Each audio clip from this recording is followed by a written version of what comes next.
Buenas tardes, Magíster Katy. Buenas tardes, compañeros. Yo les voy a hablar acerca de Sigmund Freud y sus periodos. Sigmund Freud nació el 6 de mayo de 1856, Pribor, Moravia, Imperio Austríaco, hoy República Checa. Fue un médico neurólogo austríaco de origen judío, padre del psicoanálisis y una de las mayores figuras intelectuales del siglo XX. Fue el mayor de 6 hermanos, 5 mujeres y un varón. Tenía además 2 hermanastros de uno de los 2 matrimonios anteriores de su padre. En 1860, cuando contaba con 3 años de edad, su familia se trasladó a Viena, esperando el padre recobrar la prosperidad perdida de su negocio de lanas. Según sus propias palabras, fue educado sin religión. Contaba con 17 años, Freud ingresó a la Universidad de Viena como estudiante de medicina en un ambiente de antisemitismo. Estudiante poco convencional pero brillante. Fue ayudante del profesor Breuke en el Instituto de Fisiología de Viena entre 1876 y 1882. En 1880 conoció al que sería su mentor, Breuer. En 1886, Breuer se casó con Martha Bernis. En 1923 se le diagnosticó un cáncer de paladar, probablemente a consecuencia de su intensa adicción a los puros, del que fue operado hasta 33 veces. Su enfermedad, aparte de provocarle un gran sufrimiento, una gran incapacidad y finalmente sordera del oído derecho, le obligó a usar una serie de incómodas prótesis de paladar que le dificultaron mucho la capacidad del habla. Nunca dejó de fumar, con las consecuencias que esto le acarreó. A pesar de su enfermedad, Freud continuó trabajando como psicoanalista y hasta el fin de su vida no cesó de escribir y publicar un gran número de artículos, ensayos y libros. Freud murió después de serle suministradas 3 inyecciones de morfina. Fue incinerado en el crematorio laico de Golders Green, donde reposan sus cenizas junto a las de su esposa, Marta. Los 3 niveles de la mente según Freud. Antes de que podamos entender la teoría de la personalidad de Freud, debemos primero entender su punto de vista de cómo está organizada la mente. Según Freud, la mente puede dividir en 3 niveles diferentes. La mente consciente incluye todo aquello de lo que somos conscientes. En este es el aspecto de nuestro proceso mental que nos permite pensar y hablar de forma racional. Aparte de esto, incluye nuestra memoria, que no siempre es parte de la conciencia, pero se puede recuperar fácilmente en cualquier momento y se pone en nuestro conocimiento. Características consciente. Se caracteriza por respetar las leyes lógicas y cronológicas de la temporalidad. Predomina la lógica de la realidad y también predomina el principio de la realidad. La mente preconsciente es la parte de la mente que se representa la memoria ordinaria. Si bien no somos conscientes de esta información, en cualquier momento dado podemos recuperarla y tirar de ella en la conciencia cuando sea necesario. Características preconsciente. Es el nivel más cercano a la conciencia con la que está altamente relacionada. Tanto es así que los contenidos del preconsciente se mueven fácilmente a la otra. Su funcionamiento está regido por dos aspectos fundamentales: a las leyes lógicas y al principio de la realidad. No menos importante es saber que este nivel se encuentra conformado por elementos tales como vivencias, fantasías de todo tipo, sentimientos e incluso pensamientos. La mente inconsciente es donde guardamos nuestros sentimientos, pensamientos, impulsos y los recuerdos que se encuentran fuera de nuestros conocimientos conscientes. La mayor parte de los contenidos del inconsciente, según Freud, son inaceptables o desagradables, como los sentimientos de dolor, ansiedad o conflicto. Para él, el inconsciente puede influir en nuestra conducta y experiencia, a pesar de que no somos conscientes de estas influencias subyacentes. Características inconsciente. El inconsciente es atemporal, no reconoce pasado ni futuro. Todo en él es presente. La presencia de su contenido se realiza mediante el lenguaje simbólico. No representa ni reconoce contradicciones, coexisten en diversos sucesos antitéticos. De este modo, Freud comparó estos tres niveles de la mente con un iceberg. La punta del iceberg que se puede ver por encima del agua representa la mente consciente. La parte del iceberg que se sumerge debajo del agua, pero es aún visible, es el preconsciente. El grueso del iceberg está oculto debajo de la línea de flotación y representa el inconsciente.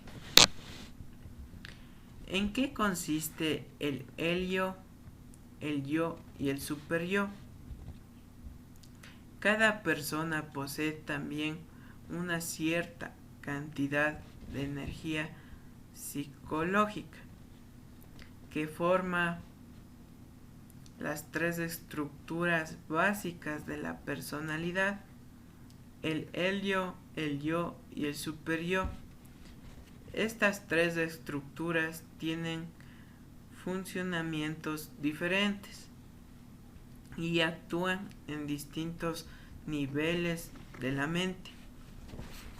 Según Sigmund Freud, cada componente añade su propia contribución única a la personalidad y los tres elementos trabajan juntos para fomentar comportamientos humanos complejos. De acuerdo con esta, la teoría y ciertos aspectos de nuestra personalidad son más primitivos, que nos puedan presionar para actuar sobre nuestros impulsos más básicos. Otras partes de la personalidad pueden lograr contrarrestar estos impulsos y se esfuerzan por hacer que se ajusten a las exigencias de la realidad. Vamos a ver a continuación cada una de estas partes clave de la personalidad, cómo funciona de forma individual y cómo interactúan. El helio es el único componente de la personalidad que está presente desde el nacimiento. Este aspecto de la personalidad es completamente inconsciente e incluye los comportamientos instintivos y primitivos. Según Freud, el helio es la fuente de toda la energía psíquica, por lo que es el componente principal de la personalidad. El helio es impulsado por el principio del placer, que se esfuerza por lograr la satisfacción inmediata de todos los deseos y necesidades. Si estas necesidades no se satisfacen inmediatamente, el resultado es un estado de ansiedad o tensión. Por ejemplo, un aumento de la sed o el hambre debe producir un intento inmediato de comer o beber. El helio es muy importante desde los momentos más tempranos de la vida, ya que asegura que se satisfagan las necesidades de un bebé. Si el bebé tiene hambre o se siente incómodo, él o ella van a llorar hasta que las demandas del helio sean satisfechos. Sin embargo, el inmediato cumplimiento de estas necesidades no siempre es realista ni posible. Si estuvimos gobernados enteramente por el principio del placer, conforme nos hacemos mayores, podríamos y cogeríamos sin más las cosas que queremos, sin importarnos las otras personas, para satisfacer nuestros propios deseos. Este tipo de comportamiento sería tanto perjudicial como socialmente inaceptable.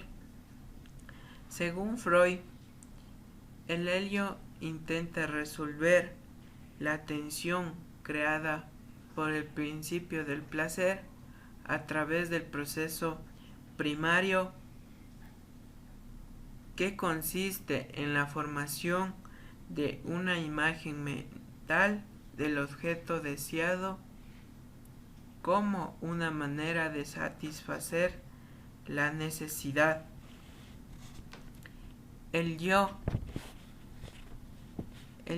es el componente de la personalidad que se encarga de tratar con la realidad.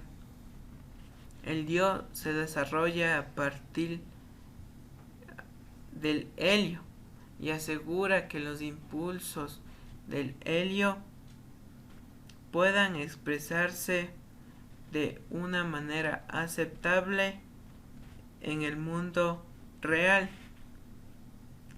Las funciones del yo son utilizadas en el consciente el preconsciente y el inconsciente de la mente.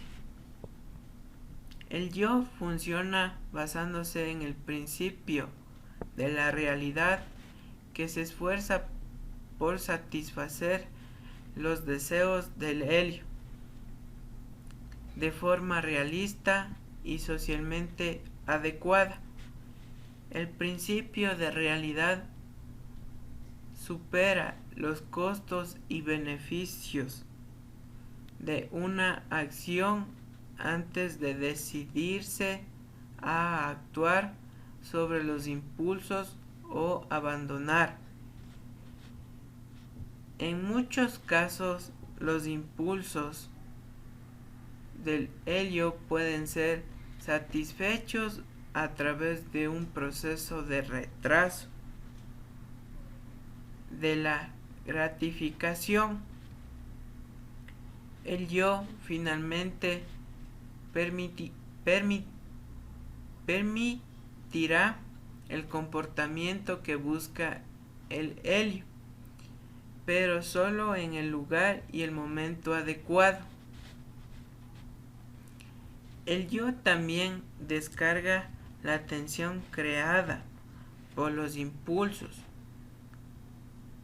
no satisfechos a través de un proceso secundario en el que el yo trata de encontrar un objeto en el mundo real que coincida con la imagen mental creada por el proceso primario del helio. El super-yo, el último componente de la personalidad, descrito por Freud, es el super-yo. El super-yo es el aspecto de la personalidad que contiene todos nuestros estándares morales, interiorizados e ideales que adquirimos de ambos padres y de la sociedad.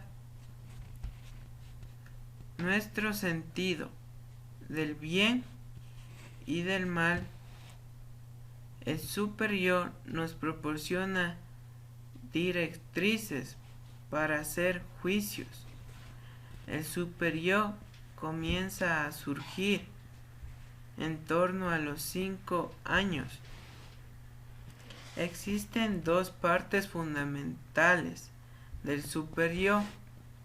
El ideal del yo, que incluye las reglas y normas para el buen comportamiento, incluye aquellos que son aprobados por las figuras de autoridad de los padres y otros.